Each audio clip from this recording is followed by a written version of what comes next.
Josh Furlong joins us. He covers Utah. We just had Brett McMurphy, who's high on Utah. Paul has been high on Utah with the Eric Dampier, the quarterback, also now joining. Is it Eric?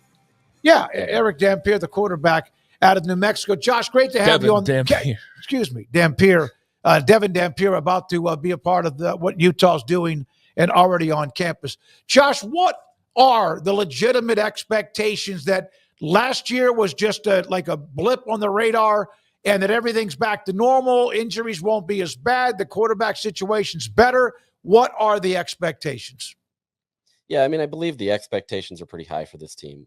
This is a team that understands that it didn't live up to any of the expectations that it had. It was honestly one of Kyle Whittingham's worst offenses of all time. And so, the expectation is high, especially with how they've built this roster. Last year, they built a roster essentially around Cam Rising, expecting him just to be the guy, and everything was tailored around what he was going to be. And so when he was gone after that Baylor game, things started to change drastically. And so because of that, they went back to the drawing board. They got a new offensive coordinator. They've got an offensive staff and personnel that fits so much more, where if one guy goes down, it necessarily doesn't destroy the entire offense, right? Like, injuries are part of the game. We get that. Obviously, you want to keep your quarterback for the entire time, but they've developed a little bit more of a safe plan where you can kind of have other players that can step in. The offense schemes aren't as complex as what Andy Ludwig had. And so it's an opportunity for them to just kind of be able to exist in a way that lets these guys showcase their talent. And I think based off of that, the expectations were high in spring ball. They were, using spring as really a jumping off point. It didn't feel like kind of one of those go through the motion spring. We're just here because we want to go through it. It very much so felt kind of like a fall camp where they were getting ready for the season. And so I think they believe highly in themselves. At the very least, they're going to be better than last year. At least that would be a minor expectation. But I think the belief there is that they believe that they really can compete for a Big 12 title this year and make some noise with a lot of people not really expecting them this year. Josh, Devin Dampier can hit the ground running because he does know that offense, and that's what gives them confidence. Is there with Parker, with other guys, is there that same kind of confidence that the transfers that they have can fit in because the quarterback already knows what he's doing? Pogo! Earn and save on everything. Join over 2 million people who use Pogo to save on their everyday finances while getting paid for their data. Earn rewards on every purchase seamlessly. Save on finances automatically. Make your data work for you. Take control of your data and how you monetize it. Get paid whenever your data or opinions are used for market research and personalized ads. Get paid for your data transparently. Automatically find ways to save money on bills, insurance, and bank fees. Download the Pogo app to get started at joinpogo.com. Yeah, that was a huge advantage, right? You come from an offense with Jason Beck where you knew exactly what it was down at New Mexico. He ran that offense well, got them to be the number 4 team in the country in terms of offensive production. Now he can take that to a level where you would assume that all the players around him are a lot more skilled. You have an offensive line that has arguably 2 first-round picks on the line, and so you've got a lot of ability that Devin Dampier didn't even have. This is a guy that only took 5 sacks last year with an offensive line that was good, but not as good as what this Utah line is supposed to be. And so I think just having that alone, just having that familiarity and the ability to be able to have somebody that's been on your side, it really helps. It helps also that Devin Dampier is one of those guys that he comes in and he just absorbs kind of the culture of a team. He's a vocal leader. He goes in there and he's not just doing it for show. It really just kind of is in his nature to be a leader. And so he comes in there, the defense respects him, the offense respects him. There's just kind of this chemistry that has already come, and you had guys that they would just smile because you would bring up Devin Dampier. That's the kind of like energy that he brings in. So beyond just what he's able to do on the field, he's a guy that rallies the troops. And as long as he can do what he needs to do, have a similar production at New Mexico, at Utah, I think this offense could be really special with him. He's obviously got that familiarity with Jason Beck. You also have a workhorse running back behind him who also is coming with his running back coach. And so there's familiarity all around where these guys have worked together. And even though they're all kind of being brought together in one spot, there's a lot of consistency and understanding amongst each other, especially at the coaching level, on what this offense can be. Josh, do you feel like there was much adjustment joining a new league? I mean, obviously Arizona State didn't feel that way because they just ripped through it and won the title at the end. And, there's a lot to be made, I think, overblown about Utah fans online and the Big 12 and all of that. It can kind of get off the rails a bit. But was there an adjustment in your mind there? And do you feel like there is going to be improvement, in that regard, one way or the other this season? Yeah, I mean, I think there's always adjustment, right? I think, it's just more in the sense of kind of how one conference does it over the next. The game of football itself, it doesn't change. I've talked to many coaches up there about this same question, and how the game is played, it may be slightly different. Obviously, there's a lot more physicality in on the defensive side of the ball in terms of the corners being able to lock up these wide receivers a little bit more. In the Pac-12, it wasn't as much as what they faced in the Big 12. But by and large, if you talk to anybody there, that wasn't really their biggest issue. They felt like they had the staff. They felt like they had everything needed to be able to do it. It just kind of, you had an offensive coordinator that was kind of maybe outdated for his time. It worked really well with Cam Rising, who understood that system really well. The problem is once Cam was out, everything changed. And so I think, there's going to be some adjustments, right? There's going to be some different wrinkles that they see and how teams defended them and, all that kind of stuff. But I don't think that there was this huge jump up that they had to face by going from the Pac-12 to the Big 12. I mean, the reality is Kyle Whittingham had to go through this at a much larger scale when they moved from the Mountain West to the Pac-12. So, he's at least learned from that experience. And so I think even if there was an adjustment period, they were able to absorb it a little bit more than maybe most would because he's experienced it before. We don't have enough Kyle Whittinghams and the long-term coaches, Mike Gundy, among a few others in college football as it is. If he was to have a year where they win a conference title and make it to the college football playoff, would he say, see ya because of the coach in waiting? Do you feel like he has more to prove? No, I mean, Kyle's one of those guys that he could probably coach to the day he dies. I mean, this is a guy that loves football. He loves being around it. And he's always said, as long as I'm having fun, I'm still going to keep doing it.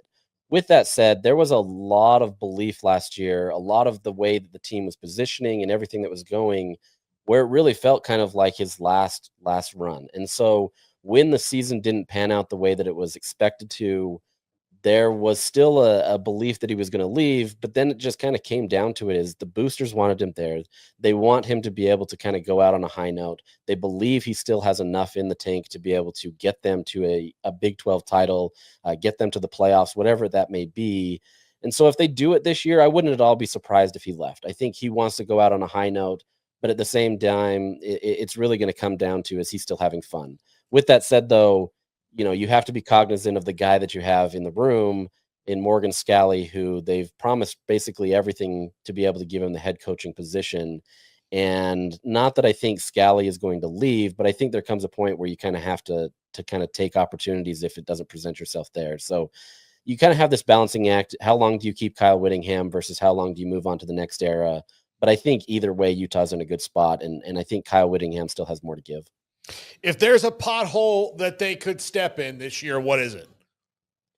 Ooh, I think largely it's going to be in their wide receiver room. They're a little unproven. They had to rebuild that room.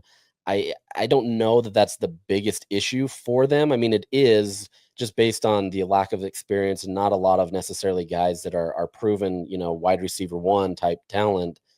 But I think, they've got enough around them, whether it be in the run game, with Devin Dampier, whatever it may be, that they can absorb that. But to me, that's kind of the one thing that I'm looking at is saying, okay, if they can't get anything going in the passing game, this becomes a one-dimensional offense, and as good as Devin can be, you've got to be able to have more. We've seen Utah when they are only a one-dimensional offense and how different that changes what they're able to do. You see defenses lock them up a lot more. And so if they can't get anything in that passing game, even if it's just moderate, if they can't get that, then I think this is going to be a much different season than many expect. Obviously, if Devin goes down, that's a different thing. But I think that's the biggest quote unquote pothole for this team. Does it feel like there's at least, and like you said, I mean, things can always happen, but even Cam Rising going into last year, I mean, I guess he was as healthy as he could be for that point, but there's still always this question. Does it feel like there's kind of been like a cloud lifted almost in a way that's not going to necessarily be a reoccurring issue that you have to think about as availability of your starting quarterback?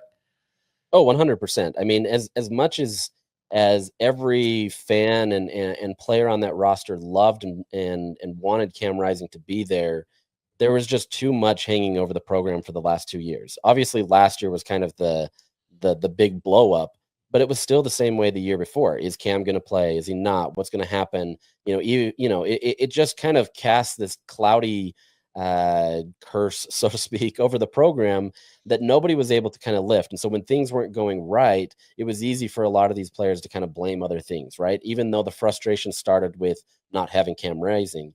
Cam Rising even felt that to a point last year where he was not ready. He saw a lot of fans and people frustrated and saying all he did was hurt a finger. Why doesn't he go out there? Why doesn't he step up, be man enough to go out there? When in reality, they didn't know that he had nerve damage in that hand. He couldn't even really fully grip a ball. And so then he goes out into that Arizona State game and just looks absolutely terrible. And now that's the last time you're ever going to see him. All of that led to a really difficult situation in the locker room. They tried to stay as together as possible, but you just have so many people pointing fingers at each other, especially when you put a lot of that faith in a true freshman quarterback who, as the season developed, tried to put even more pressure on himself and try to take big shots instead of just trying to do things simple. So there was definitely a cloud lifted once this all went away. I think the new coaching staff on the offensive side of the ball has changed that. They're a lot more, I wouldn't say personable, but they're a lot more open. They're a lot more energetic and exciting. And so I think it's just easy to kind of exude that confidence and happiness, whereas you also kind of got rid of some of the people that were causing problems in that locker room. So I think there's definitely been a cloud lifted on just looking at spring, it was very different in how this team reacted. They were much happier. They were much lighter. And it just, you could genuinely feel that it was gone. Josh, it's the holy war, BYU and Utah. There's a reason. They don't like each other. There might be some respect, but there's a lot of hate too. You know all about it. So how has Utah, the fan base, reacted to BYU losing their quarterback? This is a tricky one, right? I mean, like it's this weird thing where BYU fans are now something. I'm not accusing all of them, but some BYU fans are saying that Utah orchestrated this. They set it all up. That's just part of the rivalry, right? But there's not a lot of love lost there, right? Like I think in one vein, Utah fans are saying, you know, it's actually better for BYU to not have Retzlaff. They didn't feel like he was the best quarterback. And so what could some other guy be? But I think, no matter what happens, these two teams are going to go after each other and contest anything that they've got. Like I said, there's no love lost between them. They hate each other on the field. They respect each other because they understand they're very much similar programs. They've had coaching staffs that have been at both sides. This is one of those things where there's a lot that are more similar than they are different. The problem is they hate each other so much. And I know Utah fans, and I know Utah specifically, is not at all satisfied with the 2-game losing streak. They feel like they're the better program. They don't love the way that BYU was able to kind of cruise through the schedule last year and kind of look like this top team, especially when Utah was picked to win the conference. And so I think, whether it was Retzlaff, whether it's, whomever else out there, I think this Utah team feels really confident this year that they've got what it takes. But it's the rivalry. Anything can happen. You would have expected BYU to kind of wipe the floor with Utah based on how their season went last year. And it was a, 1-point game that came down to the last second. So it's a fun rivalry. It does mean more that these two are now back in a conference together. In the time that they weren't in a conference, it was just kind of a game that really didn't add much value, and it was too much emotion to really change things. But this now provides some extra motivation, and you're seeing that in the fan base. You're seeing that in the schools. They're alleging different things about each other, and it's just kind of entertaining in some respects and frustrating in another. Thank you, buddy. Appreciate your time. Josh Furlong with us, KSL Sports on Utah. Many things Utah.